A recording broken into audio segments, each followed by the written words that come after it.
The published title of the talk was Ron Paul and the Election of 2012. And I want you all to know that this is a completely objective, nonpartisan sort of event. But even the published title wasn't exactly correct. My actual talk is going to be on Rhett, Butler, Ron Paul, and the election of 2012. And basically what I'm going to be talking about very briefly is my research that I've done over the last several years about the Civil War, and specifically about blockade running and the Union blockade. And my theory, or my hypothesis, is that the outcome of the American Civil War was not determined, as it's traditionally stated, as the battlegrounds, the land armies, Lee versus Grant, Gettysburg, all of that kind of thing. But instead, it was determined at sea by the blockade fleet and by the blockade runners. And of course, Rhett Butler, the prominent character in Gone with the Wind, both in the book and obviously the movie, is the prototype of the blockade runner. A smart, cunning businessman, entrepreneur, cool and calculating, dark and mysterious, but really the only personification that we have with respect to that crucial entrepreneur during the American Civil War. Now, how this is all going to impact the 2012 election will be developed as I go through this talk. First of all, I'd like to say about Ron Paul in the 2000 election. I get asked this question quite a bit. It doesn't seem like Ron Paul really has a chance. The media is ignoring him. The other candidates have these massive super PACs, and the odds seem all stacked against them. Why is he doing this? Why is he carrying on? Why is he bothering when he sort of remains in fourth place? When prior to this, if you were in last place, you'd drop out. Well, the first answer that I give is that in my own mind, Ron Paul's already won. Basically, he's attracted and convinced all of the future leaders of our society that his politics and his economics is really the way to go. And so when I look at the crowds and I see the events, what I see are the leaders of tomorrow embracing a particular version of the future of tomorrow, and that's Ron Paul's vision of what American society is all about, what it truly means, what's truly unique about America, and what has made us so great in the past. And so, in my own mind, Ron Paul's already won because he's captured this vast majority of the future leaders, the smart people, the entrepreneurial people, the people with organizational skills, the people who are attracted to moral and ethical as well as economical and practical issues. My talk tonight is going to be more along the lines, ultimately, what if he actually won? What would be the outcome if Ron Paul won this election in 2012? There's a lot of people who say, for example, that if Ron Paul did win, he'd throw the economy into chaos. Or what would happen with foreign wars and our possessions and our friends and our empire overseas? Wouldn't there be chaos everywhere in the economy, in politics, and in foreign affairs?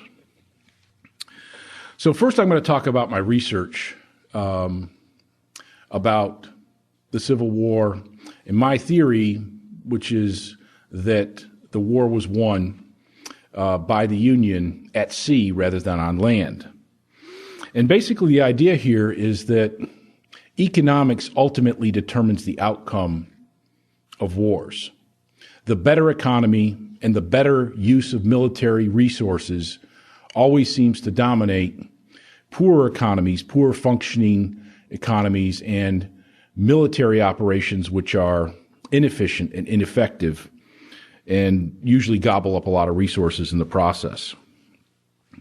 So when we first looked at the blockade, one of the things we found was that the blockade not only suppressed the Southern economy, but it actually demoralized the Southern economy. And so what we looked at was the prices and the imports through the blockade. And what we found was that the blockade created what we call the Rhett Butler effect, which was that there were a lot of luxury goods coming through the blockade rather than a lot of necessities in the minds of the Southern people. And we were able to explain this importation of high-valued goods rather than low-value relative to weight and relative to volume goods by the blockade itself. The blockade imposed a cost on the blockade runners, and this cost led them to try to import more valuable, smaller products. And in that mix of goods was indeed luxuries. And the reason we looked at that is I did my dissertation on the economics of prohibition. And one of the things that I noticed about prohibition is that there was a lot of similarities to blockade running. With prohibition, and in fact, the U.S. spends most of its resources trying to suppress the drug war, trying to battle the drug war and fight the importation of illegal drugs, is at the border. And so as the cost to drug dealers rises trying to get across that border, the potency of the drugs that they import increases. So the more money we spend at the border trying to fight the war, the products that actually get through are much more potent and much more, in fact, dangerous. And of course, we see this all the time at Auburn football games, right?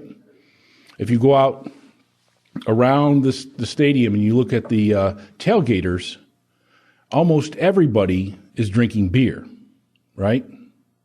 There's not drinks being served. There's not wine being served.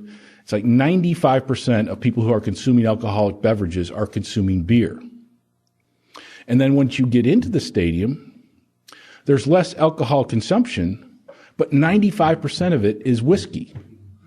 It's double proof brandies, double proof rums, things of that nature that are getting across the border of the stadium and inside the stadium. So just as Auburn fans switch from beer to whiskey, just as drug dealers switch from marijuana to cocaine, blockade runners switched from bringing in necessities like food, and they only would bring in things like medicine, weapons, and luxury goods. But what we did find was that the blockade was unusually effective. Blockade running is usually fairly easy to do.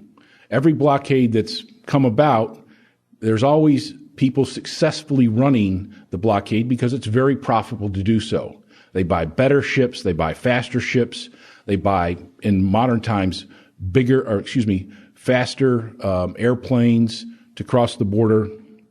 And so blockade runners would buy faster camouflage ships in order to get across the blockade. So we weren't sure why the blockade was so successful, so that was the second question we looked at, is why was the Union blockade so successful? And what we found is that the Confederate government was passing all sorts of laws that got in the way of blockade runners. They passed an excess profit tax on blockade runners, okay, which was, it was a discouragement to blockade running, and it didn't collect much revenues. They put tariffs on imports through the blockade, and they put tariffs on exports through the blockade. So basically, on all margins, the Confederate government was passing laws from the very beginning of the war. As a matter of fact, at the very beginning of the war, they had a tacit embargo on the exportation of cotton.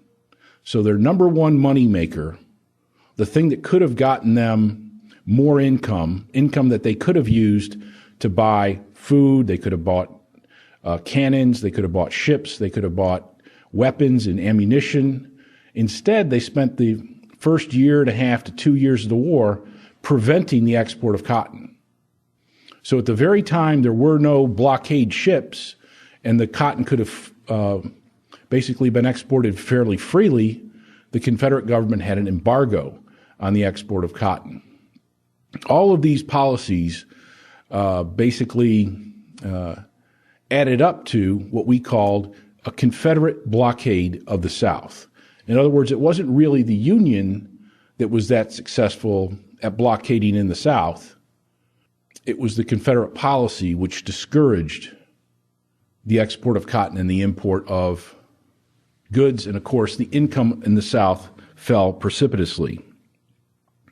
In the third paper, we looked at a specific piece of legislation that was passed late in the war in February of 1864. Confederate trade legislation of 1864. This legislation did several things. It put price controls on imports. It created a prohibition on luxury imports. And it required all blockade runners coming in and going out to give half of their cargo space to the Confederate government. So half of your cargo space is gone. That means half of your profits are gone. The idea here was that the Confederate government needed that space to bring in its own supplies. And the prohibition on luxury goods, which seems like it's not a big deal, turns out that the luxury goods were imported by the sailors on the blockade running ships. And those luxury goods that they brought in their own bag was the basis of their pay. So this legislation wiped out the pay of the sailors and wiped out the profits for the blockade runners. So this was truly a crazy type legislation and was a significant deterrent to blockade running. As a matter of fact, the number of blockade running ships, the number of runs through the blockade actually declined in 1864 and 1865 from the previous year, despite the fact there were a lot more ships available to run the blockade. And these new ships were faster, more camouflaged, better technology. They would have been very effective blockade runners. So you've got more ships, you've got more need for imports and exports, and yet after this legislation passes, there is a drop in overall runs through the blockade. Another piece of legislation we looked at showed that the effect of this legislation, instead of decreasing the prices of necessities, food, clothing, things of that nature, which the legislation was designed to do, actually led to an increase in the price of those same goods. So the intention of the legislation basically backfired as an unintended consequence of that legislation. Captain Roberts, one of the most successful blockade runners, ceased all blockade running activity. And I'll quote him, quote, "The game indeed was fast drawing to a close.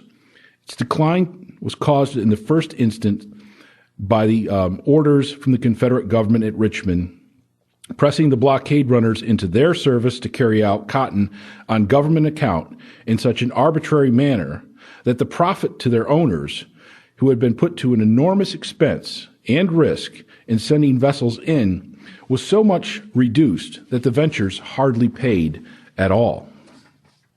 Captain Roberts is thought to have been the model for Margaret Mitchell's Rhett Butler, who also, by the way, chose to stop running the blockade towards the end of the war, if you remember the movie or the book.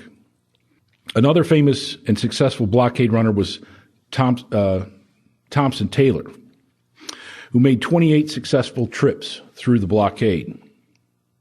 As he put it, blockade running should have been encouraged rather than discouraged by having obstacles thrown in its way. Quote, "I am convinced that the conditions of affairs would have been altered very materially and perhaps would have led to the South obtaining what it had shed so much blood to gain, its independence. As Captain Roberts explains, quote, "The enterprise had lost much of its charm, for unromantic as it may seem, much of that charm consisted in money-making." So basically what we looked at was a situation where the Confederacy should have not been defeated in the American Civil War. It had the same military organization. It had a very successful economy. It should have been able to export its cotton at very high prices and been able to obtain all of the necessities of going to war. And it had done that and taken on a defensive strategy of having fortified cities and guerrilla armies. The Union could have never really successfully invaded and defeated the Confederacy, but for these policies regarding blockade running, which basically shut off the source of income and the source of raw materials that it needed to fight the war, because the South, the Southern economy was based on comparative advantage, and basically it produced cotton, it produced a few other goods for exports, and it produced some of its own necessities and essentials like food and clothing. And so it needed international trade for its income and hence its war materials and things of that nature. And as a result of all this legislation, which choked all that off, slowly the Southern population and the Southern economy began to crumble. And then in desperation, it invaded the North against that defensive strategy and was militarily humiliated in both cases. So it got to the point where desperation led them to the invasion strategy, which failed miserably. And speaking of that, the last thing we wanted to look at is why would the Confederate Congress vote for such stupid legislation? Because it was pretty obvious to everybody what was involved in that legislation. And what we found was we looked at the congressmen in the Confederate Congress, and we looked at their personal history. What profession were they in? Were they slave owners? Were they landowners? And then we looked at their congressional districts. Was it an urban or a rural district? Was it a financial center or not? How many slaves per capita? How many slaves per acre? All of these kind of variables regarding both the congressman and the congressional district. And what we found was that the only variable that was really relevant was whether or not the congressional district was in Union hands or in Confederate hands. If a district was in Confederate hands or was not controlled by the Union, then the congressmen from Confederate-controlled districts would vote against the legislation. If the congressman was from a district where the Union was in control, they would vote for it.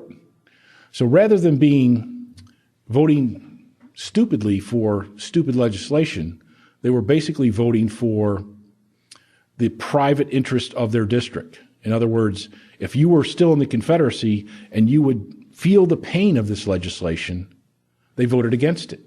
But if you were in the Union behind the lines and would be unaffected by Confederate policy, then you voted for it because your constituents would not be affected.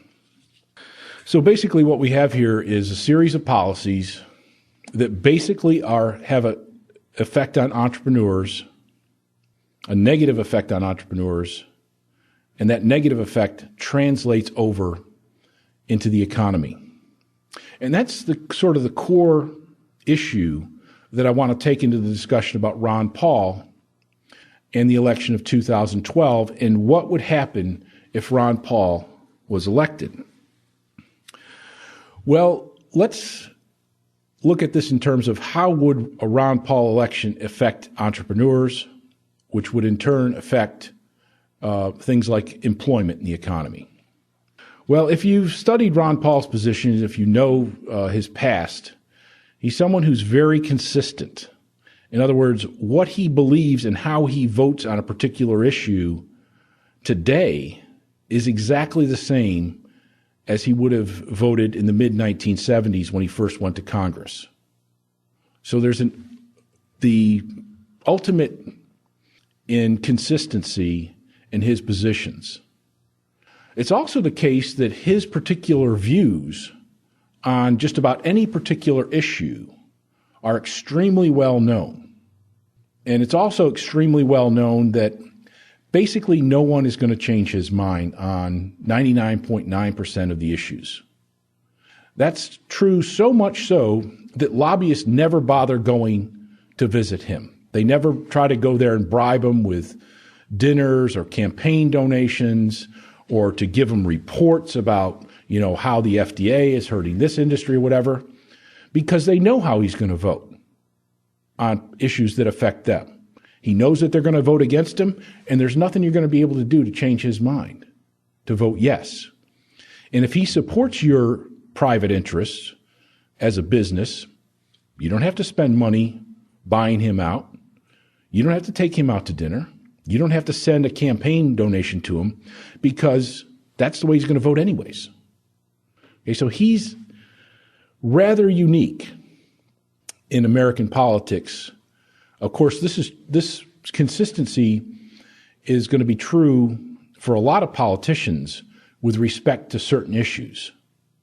Okay? Far-right, social conservative Republicans are always going to vote a certain way on abortion issues. And there's nothing in the world that's going to change them on those narrow issues. And the same is true for far-left politicians. If it's a liberal issue, it's not like you're going to be able to buy them out, change their mind, show them a report, and things are going to change. Okay? The difference is that Ron Paul is consistent on all issues rather than just on his pet projects. So what's that going to mean? Well, it means that businesses, entrepreneurs, people who hire people who make investments in productive capacity have a lot of serious foresight for a Ron Paul presidency. For 4 years, things are going to turn out pretty much along the lines of a Ron Paul presidency that is very predictable. So if a new tax was passed by Congress, it's obvious that Ron Paul is going to vote against it.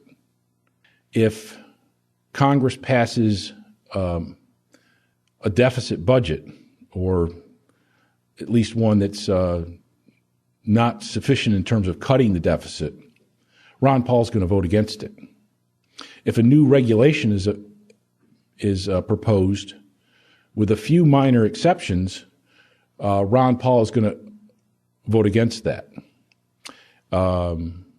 He's going to be different in terms of enforcing regulations on all of the regulatory agencies that the executive branch controls.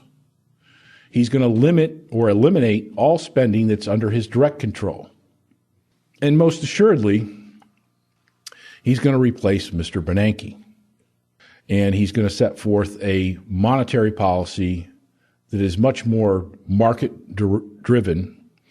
And of course, he's also going to put forth and make a very strong effort to restore constitutional money in the form of a gold standard, or at least make moves in that direction. And I just read in Barron's before I came over here, Tom Dolan's column, which is really one of the best things that you should all be reading. It's in the last page of Barron's magazine. And he goes through these estimates that groups have done about President Barack Obama's budgets for the next 10 years, Senator Santorum's, Speaker Gingrich, and Ron Paul.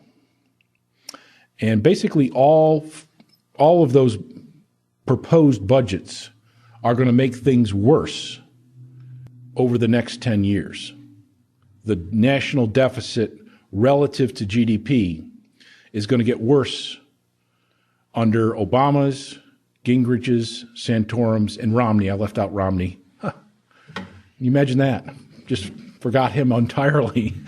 I guess that happens to him a lot.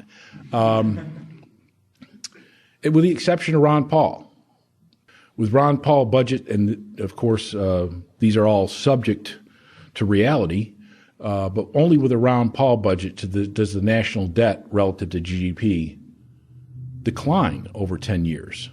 And actually, they indicated that it would basically be the only one that was balanced or in surplus over that, at least at the end of that 10-year period.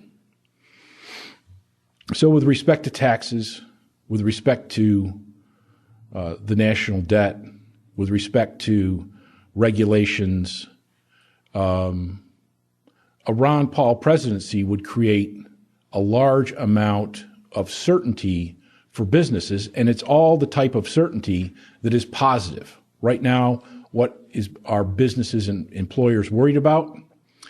They're worried about taxes. They're worried about taxes in terms of tax rates, and they're worried about taxes in terms of the national deficit because, that's a real resource tax on the economy in the present, and it means that some form of revenue is going to have to be raised higher in the future.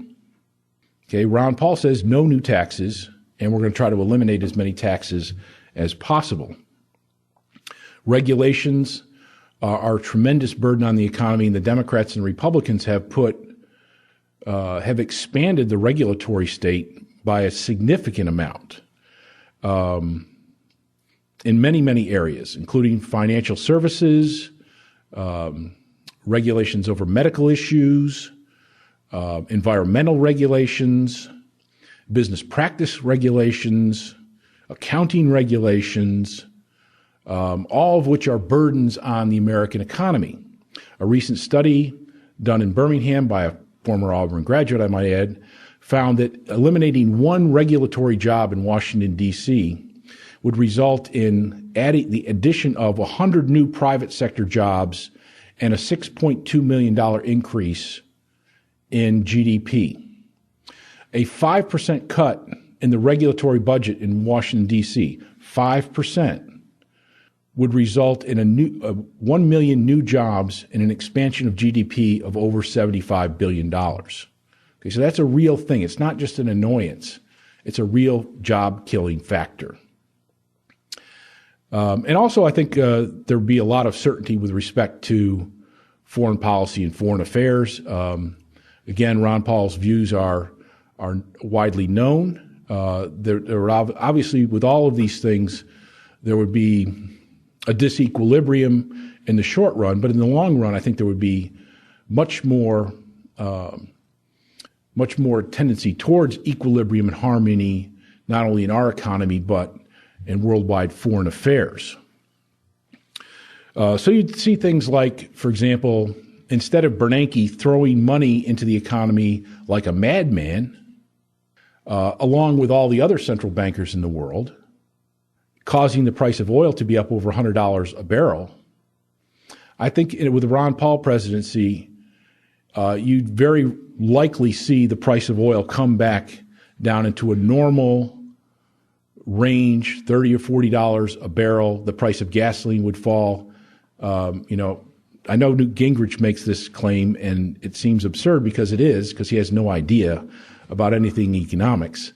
But I think, a Ron Paul presidency would actually show this in the sense that monetary policy, which flames oil prices, would bring the worldwide price of oil down to a more reasonable range of less than $50 a barrel, which incidentally would bust the national government budgets of a number of oil exporting regimes, such as Venezuela, such as Russia, such as Iran, Saudi Arabia, and a few other would have been busted the budget of Libya. So a lot of the rogue regimes around the world depend on $80, $90 a barrel oil for their government budgets. At $40 or $50 a barrel, they don't have any money to spend on things like terrorism.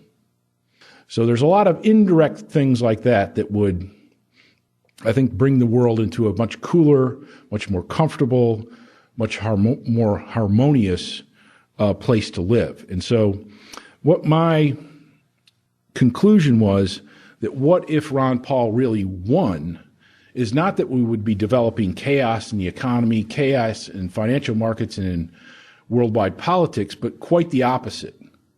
That the fact that his consistency would replace the uncertainty that currently exists in the economy for entrepreneurs and foreign policy, and that consistency would actually lead to a very quickly rebounding economy and a very quickly reduction in all the hot spots around the world that we see today. And, you know, they're coming so fast these days that it's hard to keep up with them all. First it's North Korea, and then it's Iran, and then it's Syria, and it's just the new hotspot of the week. I think that would also be addressed either indirectly or directly by the consistency of Ron Paul's positions on issues. Okay, thank you.